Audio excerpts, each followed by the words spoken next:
नमस्कार दोस्तों, आप सभी का एक बार फिर से स्वागत है हमारे यूट्यूब चैनल में। तो आज हम हड़प्पा सभ्यता की 5वीं वीडियो लेके आ गए हैं, इसके क्वेश्चन आंसर की। हमने इसकी पिछली 4 वीडियो में पूरा चैप्टर हमने क्लियर कर दिया था।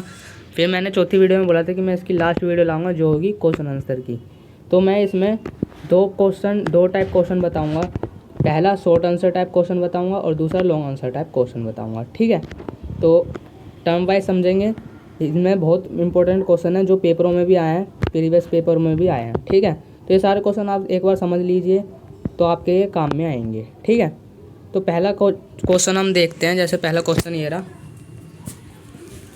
पहला क्वेश्चन कह रहा है, हड़प्पा अथवा सिंधु घाटी सभ्यता की मोहरों की संक्षिप्त जानकारी दीजिए। मोहरें हड़प्पा सभ्यता की सबसे विशिष्ट वस्तुएं मानी जाती हैं। ये सेलखड़ी नामक पत्थर से बनी है। मैंने पार्ट 3 की वीडियो में बता दिया था कि इसकी मोहरों के बारे में, कितनी मोहरें यहाँ से मिली और कौन सी मोहर में क्या क्या चिन्ह बने हुए थे। ठीक है, और इसके मैंने लिपि के बारे में बता दिया था और किस पत्थर से बनी हुई थी, सेलखड़ी नामक पत्थरों से बनाई जाती थी। ठीक है, इन पर प्राय जानवरों के चित्र तथा एक ऐसी लिपि के चिन्ह खुदे हुए हैं जिन्हें अभी तक पढ़ा नहीं जा सका है। इनका प्रयोग लंबी दूरी के संपर्कों को सुविधाजनक बनाने के लिए होता था। काय के लिए होता था? जो लंबी दूरी होती थी उसे सुविधाजनक बनाने के लिए होता था। ठीक है, दूसरा क्वेश्चन हम देख लेते हैं। इसका दूसरा क्वेश्चन क्या कह रहा है? इसका दूसरा क्वेश्चन क्या रहा है, सिंधु घाटी हड़प्पा सभ्यता के बारे में कौन कौन से पुरातात्विक साक्ष्यों से जानकारी मिलती है। ये भी मोस्ट इम्पोर्टेंट क्वेश्चन आ गया है, तो हम इसका उत्तर देख लेते हैं। उत्तर कह रहा है, हमें सिंधु घाटी की सभ्यता की जानकारी उस समय बसे लोगों द्वारा पीछे छोड़ी गई पुरातत्व वस्तुओं से अथवा पुरातत्व साक्ष्यों से होती है।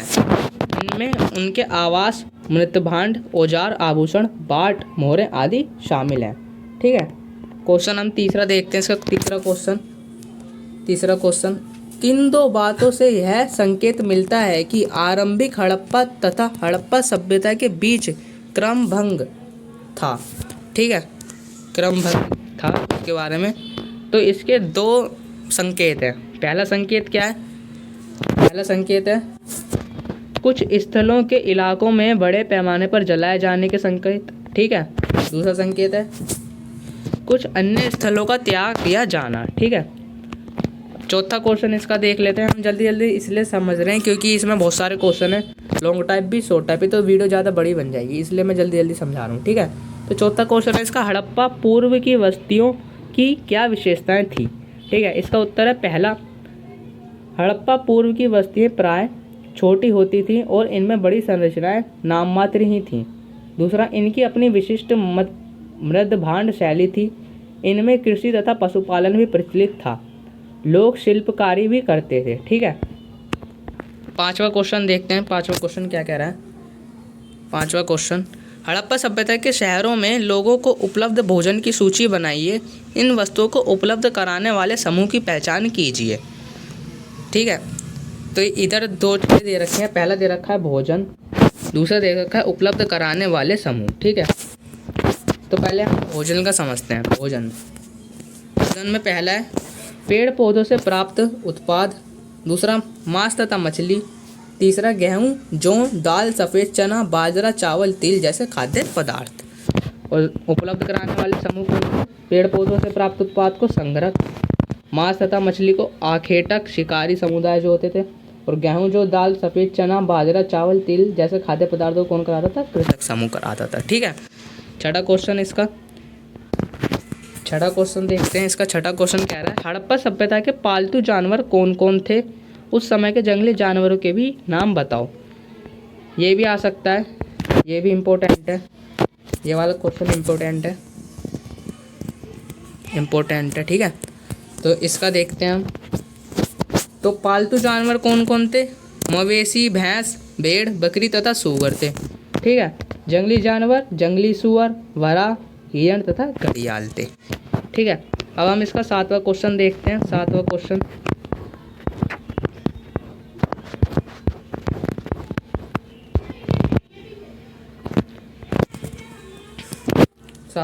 है क्या कह रहा है? 7वां क्वेश्चन कह रहा है, हड़प्पा सभ्यता में सिंचाई के लिए नहरों के अवशेष कहाँ से मिले हैं? सिंचाई के अन्य साधन कौन कौन से थे। ठीक है, सिंचाई के अन्य साधन कौन कौन से थे।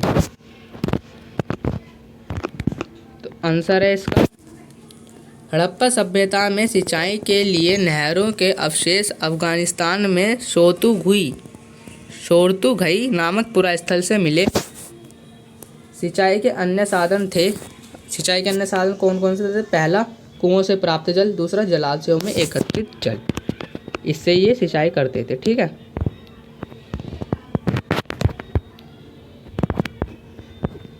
आठवां क्वेश्चन,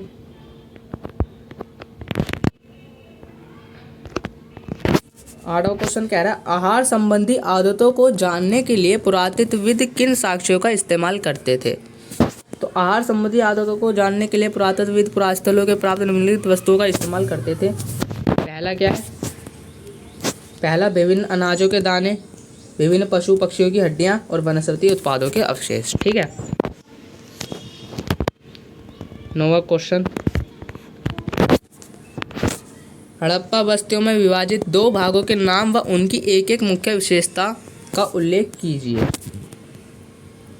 तो हड़प्पा बस्तियों के 2 भाग थे, दुर्ग तथा निचला शहर। दुर्ग ऊंचाई पर बनाई गई एक छोटी संरचना थी और निचला शहर कहीं अधिक बड़ा था जिसे दीवार से घेरा गया था। ये हमने पार्ट 4 में बता दिया था, हड़प्पा सभ्यता का नगर नियोजन। ठीक है, और उनका जीवन निर्वाह में नगर नियोजन में ये दुर्ग और निचले शहर के बारे में हमने बता दिया था। ठीक है, 10वां क्वेश्चन इसका, हड़प्पा के नगरों की 2 विशेषताओं का उल्लेख कीजिए। ये क्वेश्चन देखो बार बार आएगा, ये मोस्ट इम्पोर्टेंट क्वेश्चन है। ठीक है, 10वां क्वेश्चन बहुत ज़्यादा इम्पोर्टेंट है। तो इसका 2 विशेषताएं बतानी है। पहली विशेषता, हड़प्पा शहरों की जल निकास प्रणाली नियोजित थी। ठीक है, शहरों की गलियां तथा सड़कों को लगभग एक ग्रिड प्रणाली में बनाया गया था और ये एक दूसरे को समकोण पर काटती थी। ये भी हमने किसमें बता दिया था, नगर नियोजन में। जो इसकी गलियां तथा सड़कें थी वो ग्रिड प्रणाली में बनाई गई थी, जो क्या करती थी, एक दूसरे को ना समकोण पर काटती थी। हमने बता दिया था पार्ट 4 में बताया था हमने।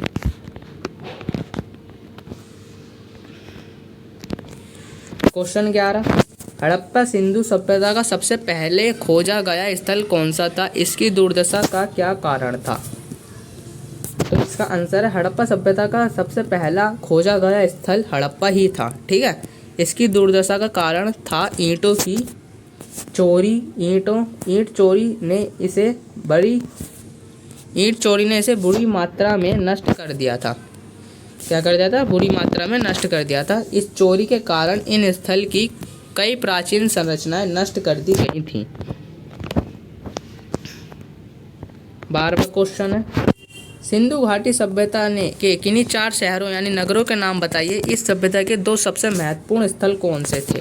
ये भी मोस्ट इम्पोर्टेंट क्वेश्चन है। ठीक है, ये भी आ सकता है।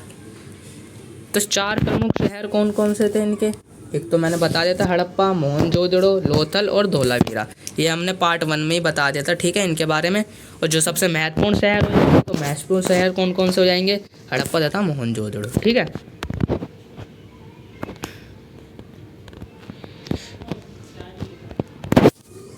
तेरहवां क्वेश्चन, मोहनजोदड़ो का निचला शहर दुर्ग से किस प्रकार भिन्न था।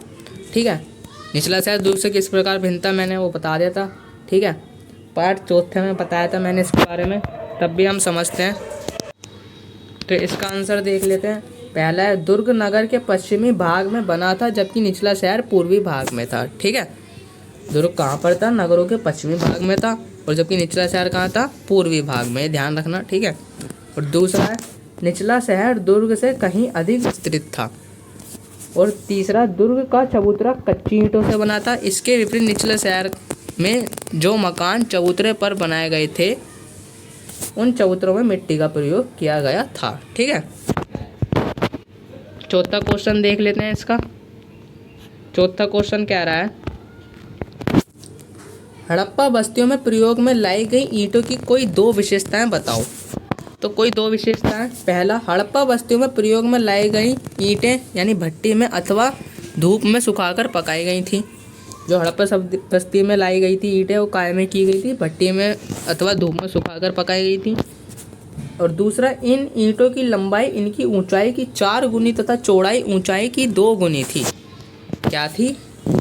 इनकी ऊंचाई, इन ईंटों की लंबाई इनकी ऊंचाई की 4 गुनी थी तथा चौड़ाई और ऊंचाई की 2 गुनी थी। ठीक है।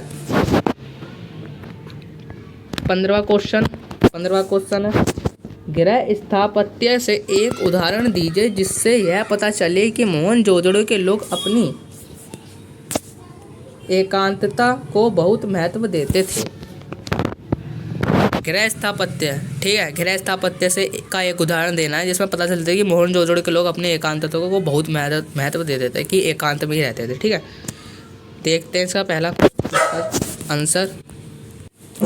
तो आंसर इसका क्या कह रहा है? आंसर कह रहा है इसका, मोहनजोदड़ो में आवास का मुख्य द्वार इस प्रकार बनाया जाता था कि उसमें से आवास का आंगन तथा आंतरिक भाग दिखाई नहीं देता था। इसके अतिरिक्त भूमितल पर बनी दीवारों में खिड़कियां नहीं थीं। इसमें आवास में रहने वाले परिवार की एकांतता बनी रहती थी। ठीक है, इसका 16वां क्वेश्चन देखते हैं।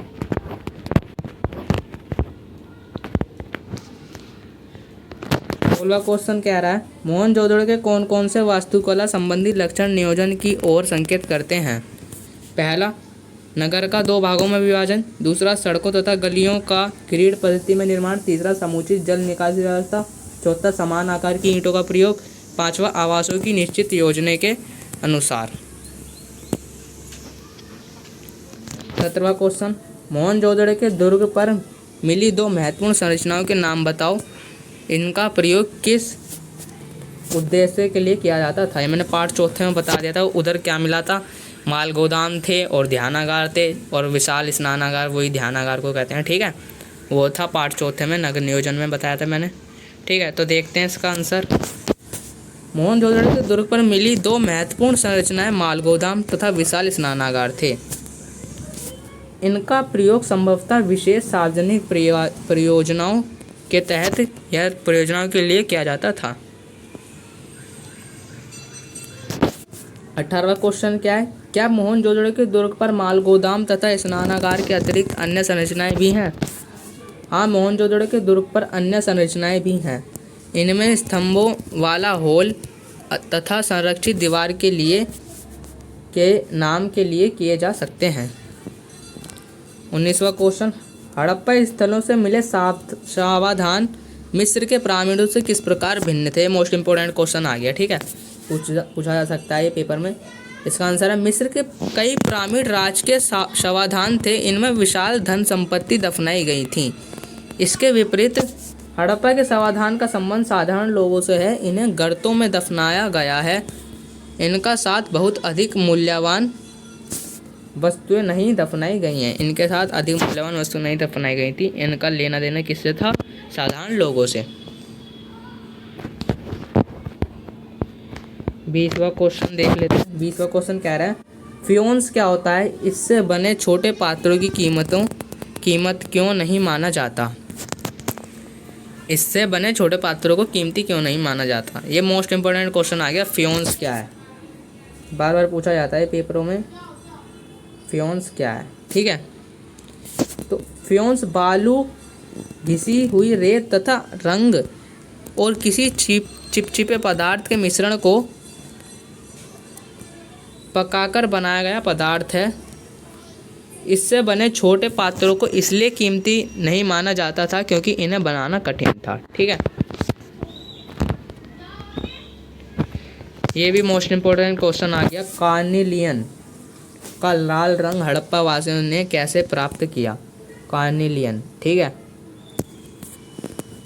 तो हड़प्पा वासियों ने कार्निलियन का लाल रंग प्राप्त करने के लिए पीले रंग के कच्चे माल तथा मनकों को उत्पादन के विभिन्न चरणों में आग में पकाते थे।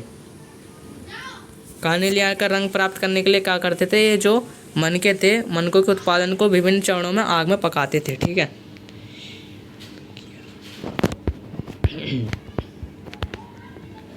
22वां क्वेश्चन इसका, हड़प्पा वासियों की सामाजिक विभिन्नताओं को पहचानने की 2 विधियों का उल्लेख कीजिए।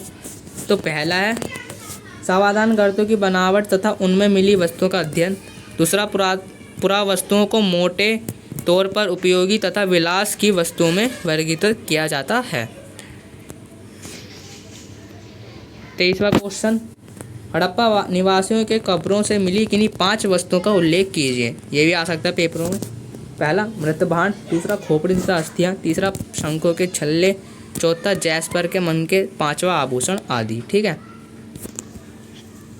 24वां, नागेश्वर तथा बालाकोट कहाँ स्थित हैं। ये भी मोस्ट इम्पोर्टेंट है। नागेश्वर और बालाकोट कहाँ स्थित थे, ये किस शिल्प के लिए विख्यात थे और क्यों। तो आंसर है नागेश्वर तथा बालाकोट समुद्र तट के समीप स्थित थे। ये शंख से वस्तुएं बनाने के लिए विशिष्ट केंद्र थे। इसका कारण यह था कि समुद्र तट के निकट स्थित होने के कारण यहाँ शंख बहुतायत में उपलब्ध थे। ठीक है। 25वां, हड़प्पा बस्तियों में महंगे पदार्थ से बनी दुर्लभ वस्तुएं बड़ी बस्तियों में ही केंद्रित छोटी बस्तियों में ये विरले ही मिलती हैं।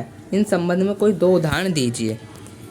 तो पहला, सुगंधित पदार्थों के पात्रों के रूप में प्रयोग होने वाले फियोन से बने लघुपात्र मोहनजोदड़ो तथा हड़प्पा से मिले हैं, कालीबंगा जैसी छोटी बस्तियों से नहीं।